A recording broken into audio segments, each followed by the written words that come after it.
Parse गावाची एक खाजनगुंड हो बांद एक शान जाल्लेली आसा आणि हे जे भुरगे येवन करतात चडशे आमी थंय जास्त अशे लक्ष दिवन जर पळयले जाल्यार आमच्या पारशाचे भुरगे कमी आसून जास्त भायले लोक येवन थंय ते खूपच ती सांजच्या वेळार तर बायलां चेडवां ते सायडीन सगळी वॉकिंग करतात, बरे बरे मनीस वॉकिंग करतात.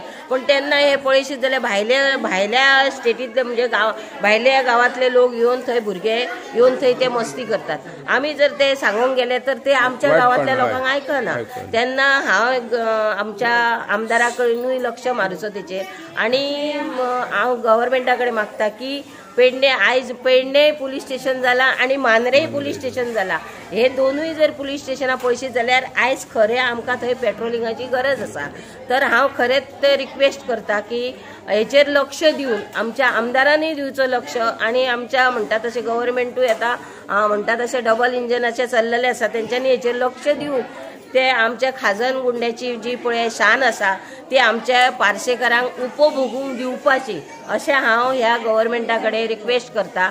आणि आमच्या गांवांतल्या भुरग्यांकूय सांगता की अशे जर भायले भुरगे येवन जर अशे हांगा येवन मस्ती करतात जाल्यार तुमी तांकां समजून सांगपाचें कार्य करपाचें. तशेंच आमी दोन आमचो पंच आसा एक स्वप्नील नायक त्या भुरग्या कडेन हांव मागता की तेणी तेचेर लक्ष. तो भुरगो आसल्या कारणान हांव एक बाई माणूस आसल्या कारणान वचोंक पावना पण भुरगे आसल्या कारणान तेंच्यांनी थंय येवन लक्ष मारपाचें. सध्या आम्ही पारसे जो खाजन गुंडो बांध आहे आणि या बांध परिसराचा जलसिंचन विभागातर्फे तत्कालीन मुख्यमंत्री प्राचार्य लक्ष्मीकांत पार्सेकर यांच्या सुपर डोक्यातून या प्रकल्पाची निर्मिती झाली. एक चांगलं पर्यटन स्थळ म्हणून नावारूपास आणलेलं आहे. परंतु आजची स्थिती जर आपण बघितली तर या पर्यटन स्थळाकडे अनेक गावातील म्हणा राज्यातील वेगळ्या तालुक्यातील जे नागरिक येतात आणि मौज मजा करतात. मौज मजा करण्यासाठी कुणाची हरकत नाही किंवा कुणाला निर्बंध घातलेले गेले नाहीत.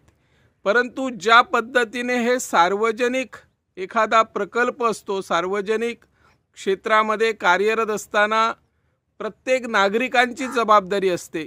सरकार करोडो रुपये खर्च करून असे प्रकल्प उभारतात ते स्वतःसाठी नसून सार्वजनिक हितासाठी, जनतेच्या सोयीसाठी, पर्यटकांच्या सोयीसाठी राबवले जातात. त्यामुळे प्रत्येकाची जबाबदारी असते की या प्रकल्पाची देखरेख स्वतः करायची असते.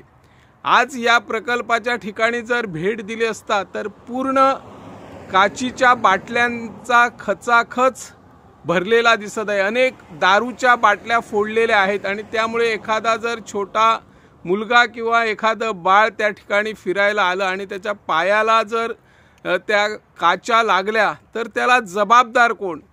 या स्थानिक भागातील एका नागरिकाने माहिती देताना सांगितले की रात्री एका युवकाचा या ठिकाणी वाढदिवस साजरा झाला.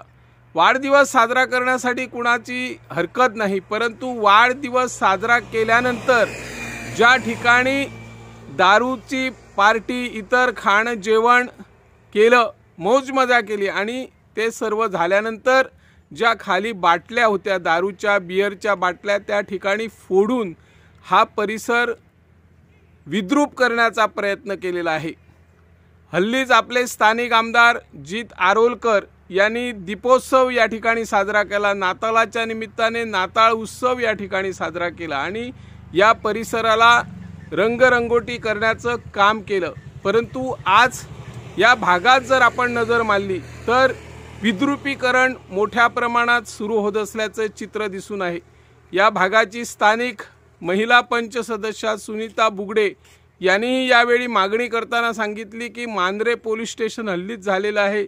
या पोलीस स्टेशनच्या कर्मचाऱ्यांनी, पोलिसांनी या ठिकाणी पेट्रोलिंग करून जे कोण युवक मद्यधुंद होऊन जो विद्रुपीकरण करत असतात, विजेची सोय आहे या ठिकाणी, विजेचे बल्ब तोडलेले दिसतात, याकडे सरकारने लक्ष देऊन स्थानिक पंचायत मंडळाने या ठिकाणी पुढाकार घेऊन CCTV बसवावेत आणि जे कोण मस्ती करतात, दंगा मस्ती करून हे विद्रुपीकरण करण्याचा प्रयत्न करतात त्यांच्यावर कारवाई करावी अशी या माध्यमातून आम्ही मागणी करत आहोत। मी निवृत्ती शिरोडकर, इन गोवा 24 ताससाठी।